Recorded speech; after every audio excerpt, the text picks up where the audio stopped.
আলাইকুম, hi my lovely viewers, welcome back to Zerin's family kitchen.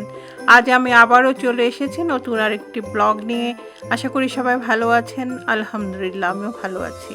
আজকের ব্লগটি হলো যে আমি যে অ্যাপার্টমেন্টে বিল্ডিংয়ে থাকি সে অ্যাপার্টমেন্টের লবিটা করে ওরা সাজিয়েছে ক্রিসমাস উপলক্ষে।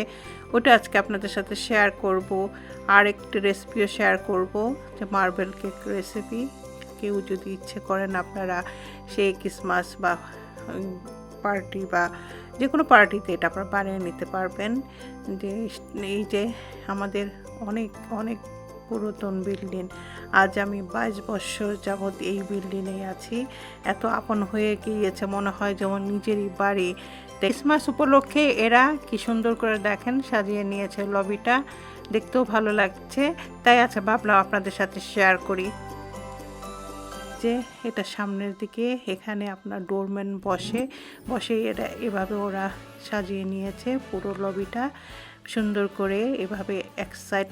এখন আমি বাঁ পাশে যাচ্ছি, বাঁ পাশের এই সাইডটা এই যে দেখাচ্ছি আপনাদের সাথে কিভাবে ওরা সুন্দর করে সাজিয়ে নিয়েছে। এটা সবসময়ের জন্যই থাকে, এটা মানে নতুন কিছু নয়, এটা আগেও ছিল এই মানে আর কি ছবিটা আর কি পিকচারটা। আর এটা হলো এক টেনান্ট, এখানকার এক টেনান্ট হঠাৎ করে এসেছে এখানে, তাই আর কি সামনে পড়ে গেল, ছবিটা তুলে নিলাম। এখানে আমাদের ডোরম্যান বসে, যেহেতু আমি এখানে রাখতে করছি সেজন্য ডোরম্যান নেই। এটা হলো 6 তলা বিল্ডিং, জাস্ট মাঝখানে যে আপনার এলিভেটর আছে, এলিভেটরের বাস সাইড হলো এ সাইড আর ডান সাইড হলো বি সাইড। আপনার 6 তলা করে আছে, অ্যাপার্টমেন্ট আছে। এখানে ক্রিসমাস ট্রিটাও কি সুন্দর করে সাজিয়ে নিয়েছে। আচ্ছা, অনেক অ্যাপার্টমেন্ট আছে অনেক আর কি, তবে অনেক পুরনো। আমার এই বাসাটা অনেক ভালো লাগে, আমার ছাড়তে ইচ্ছে করে না। মানে আমি নিজের বাসা থেকেও মনে হয় যেমন অনেক বেশি আপন ভাবি আর কি। আমার এখানে আমার মেয়ের জন্ম হয়েছে, আমার অনেক স্মৃতি জড়িত এই বিল্ডিংটায়, সেজন্য একটা মায়া পড়ে গিয়েছে। এখন এখান থেকে মুভ করতে ইচ্ছে করে না। এই তো ওই যে পাশটা দেখেন কি সুন্দর করে সোফা দিয়ে এখন সাজিয়েছে। আর এখানে এই যে ডোরটাও ওরকমভাবেই সাজিয়ে নিয়েছে। আর এখানে তো ক্রিসমাস তো সবাই তো জানেন, আপনাদের সাথে শেয়ার করি বড়দিন উপলক্ষে পুরো ম্যানহাটন, পুরো আমেরিকাটাই সাজিয়ে নিয়েছে। লাস্ট টাইমে দেখিয়েছি আপনাদের রকফেলার সেন্টার ম্যানহাটনটা কীভাবে সাজিয়েছে। এখানে বিভিন্ন ধরনের শপিং মল, দোকানপাট, কোথাও বাদ নেই, সুপার মার্কেট, সব জায়গায় সাজানো গোছানো। যেহেতু কালকে ওদের ক্রিসমাস ডে, জাস্ট একটা আমাদের যেমন বাংলাদেশে ঈদ হয়, ওটা ওদের আনন্দ, ওরা সব অনেক আনন্দ করে। সব কিছু বন্ধ হয়ে যায়, শপিং সেন্টার সব ছুটি, গভর্নমেন্ট ছুটি। এই তো তাই একটু ভাবলাম আপনাদের সাথে শেয়ার করি, দেখাই কেমন লাগে। এই তো তা এখন আমি আর কি, যে আমার দেখানো শেষ হয়ে গিয়েছে, আমি এখন আপনাদের রেসিপিটা শেয়ার করবো আর কি। যে আমি এখানে একটা জাজের মধ্যে নিয়ে নিলাম 2.5 কাপ ময়দার মধ্যে আমি 1/2 চামচ দিয়ে দিলাম লবণ, আর 2 টেবিল চামচ দিয়ে দিব বেকিং পাউডার, দিয়ে এটা চেলে নেব আর কি। চেলে নিলে আপনার কেকটা ভালো হয়, নরম হয়, সফট হয়, সেজন্য আমি এটা চেলে নিচ্ছি।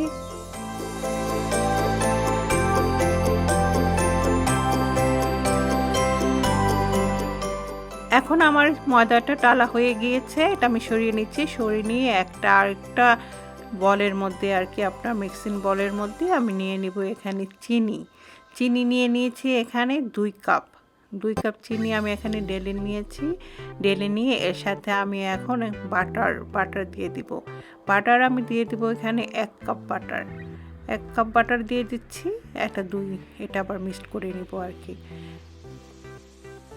চিনি ও বাটার ভালো করে মিক্স করে নিচ্ছি। এটা ভালো করে মিক্স করে নিতে হবে। আপনারা মেশিন দিয়ে করতে পারেন, আমি জাস্ট মেশিন ছাড়াই করছি, জাস্ট হ্যান্ড হুইক্স দিয়ে করছি। যাদের মেশিন নেই তাদের জন্য সুবিধা হবে। আর এটা ভালো করে মিক্স করে নিতে হবে। আর বাটারের বদলে আপনারা এখানে জাস্ট তেলও ইউজ করতে পারবেন, যে কোনো তেল ইউজ করতে পারবেন, সরিষার তেল ছাড়া। আর এখন দিয়ে দিলাম এর মধ্যে আপনার ভ্যানিলা এসেন্স, এটা 1 টেবিল চামচ দিয়ে দিয়েছি। দিয়ে এটা আবার ভালো করে মিক্স করে নিতে হবে।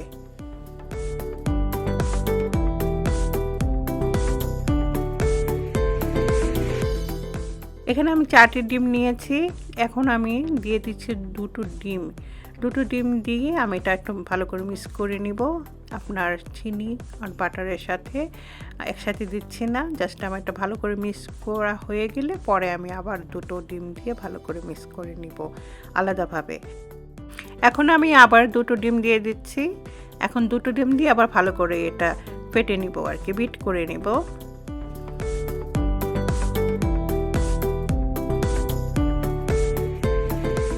এখন আমার যা ডিমটা ফেটা হয়ে গেলে আমি আবার 1 কাপ তেল দিয়ে দিচ্ছি।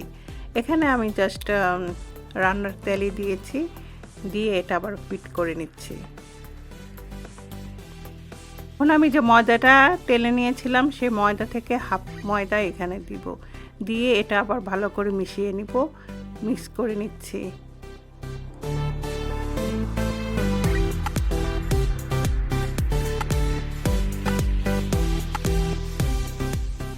এখন আমি 1 কাপ দুধ দিয়ে এটা আবার ভালো করে মিক্স করে নিব।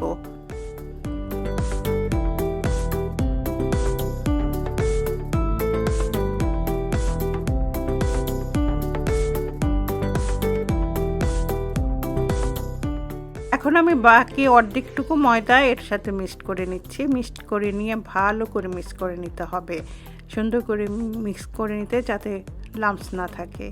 এটা আমি হ্যান্ড হুইক্স দিয়ে করছি, আপনারা জাস্ট বিটার দিয়ে করতে পারেন, বিটার মেশিন দিয়ে করতে পারেন। আমি হ্যান্ড হুইক্স দিয়ে করছি। সম্পূর্ণ ময়দাটুকু আমার মিক্সড হয়ে গিয়েছে, এটা দেখতে পাচ্ছেন খুব সুন্দরভাবে মিক্সড হয়েছে, কোনো লাম্পস নেই। এখন আমি যে কাজটি করব সেটা হলো যে সম্পূর্ণ যে ব্যাটারটা আছে সেই ব্যাটার থেকে 1/3 ব্যাটার আমি আলাদা করে নিচ্ছি আর একটি মিক্সিং বলে। আমি এখন এখানে 100 গ্রাম চকলেট আর মেল্ট করে নিয়েছি। চকলেট মেল্ট কিভাবে করে আপনারা জানেন, না জানলে আমার একটা ভিডিওতে আমি দেখিয়ে দিয়েছি, জাস্ট আরেকটা কেকের ভিডিওর মধ্যে আছে, ডেসক্রিপশন বক্সে আমি লিঙ্কটা দিয়ে দিব, আপনারা দেখে নেবেন। আমি যে 1/3 ব্যাটার যে রেখেছিলাম আপনারা একটু বলে, সেই বলের মধ্যে এটা মিক্সড করে নিব। মিক্সড করে একটা চকলেট একটা জাস্ট ফ্লেভার নিয়ে আসবো আর কি। এখন আমি একটি মোল্ড নিয়েছি, মোল্ডটা আপনার এরকম ডিজাইন নিয়েছি, আপনারা প্লেনও নিতে পারেন, সেটা আপনার ইচ্ছে। যে মোল্ডার মধ্যে আমি দেখতে সুন্দর লাগবে বলে আমি সুন্দর একটা মোল্ড নিয়েছি, দেখতে ভালো লাগবে, কেকটা দেখতে সুন্দর লাগবে সেজন্য। আপনার প্লেনও নিতে পারেন। তাই আমি এখন একটু বাটার দিয়ে এটা জাস্ট করে নিচ্ছি যাতে কেকটা সুন্দরভাবে উঠে আসে, আর এই জন্য আমি এটা ব্রাশ করে নিচ্ছি। ব্রাশ করা হয়ে গেলে এখন যেই আর কি হাফ আপনার চকলেট ছাড়া যেটা রেখেছিলাম ব্যাটারটা, সেটা আমি প্রথমে দিয়ে দিব মোল্ডের মধ্যে, পুরোটাই দিয়ে দিচ্ছি, যতটুকু রেখেছিলাম ওটা দিয়ে তারপর আমি বাকি চকলেট যেটা করেছিলাম ব্যাটার সেটা আর কি এটার মধ্যে ইউজ করব। তো কীভাবে করছি আপনাদের দেখিয়ে দিচ্ছি। এই যে একটা চামচ নিয়ে জাস্ট অল্প করে করে আর কি আমি এরকমভাবে দিয়ে দিচ্ছি। তা আপনারা দেখলেই বুঝতে পারবেন কিভাবে দিয়ে দিচ্ছি।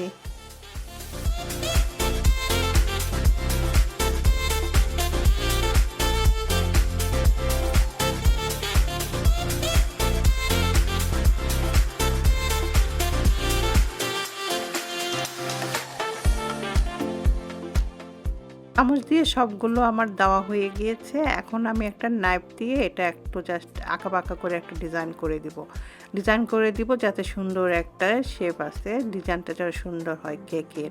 এটা আপনারা যে কোনো ডিজাইন করতে পারেন হাত দিয়ে আর কি, জাস্ট এঁকে বেঁকে নিলেই হলো। এটা এই ডিজাইন, এই যে আমি দেখতে পাচ্ছেন কিভাবে করছি। এখন এটা আমি জাস্ট ওভেনে দিয়ে দিব। জাস্ট ওভেনে এটা 350 ডিগ্রি ফারেনহাইটে আমি 1 ঘন্টা বেক করে নিয়েছি, বেকে দিচ্ছি আর কি। এখন এটা দিয়ে 1 ঘন্টার মধ্যে রাখবো। তো এর মধ্যে আপনারা দেখে নিতে পারেন, যদি হয়ে যায় হয়ে যাবে। এক একজনের টেম্পারেচার এক এক রকম, ওভেনের এক এক রকম ডিজাইন, আপনারা যার যেমন সেরকম বুঝিয়ে আপনারা দিবেন। এই যে দেখতে পাচ্ছেন 1 আওয়ার পরে যে আমার লুক না, আমার কেকের লুক, মার্বেল কেকটা কত কিউট হয়েছে, সুন্দর হয়েছে না? জাস্ট আপনার দেখতে খুব ভালো লাগছে, অনেক কিউট হয়েছে। নাইফ দিয়ে চারিদিক দিয়ে কেটে নিলাম যাতে করে ভালো করে উঠে আসে। আমি যে এখন এই প্লেটটা উপরে দিয়ে এটা জাস্ট আপনার তুলে নিব, যেভাবে আপনারা যে পুডিং করে সেরকম, এটা তো জানিনি।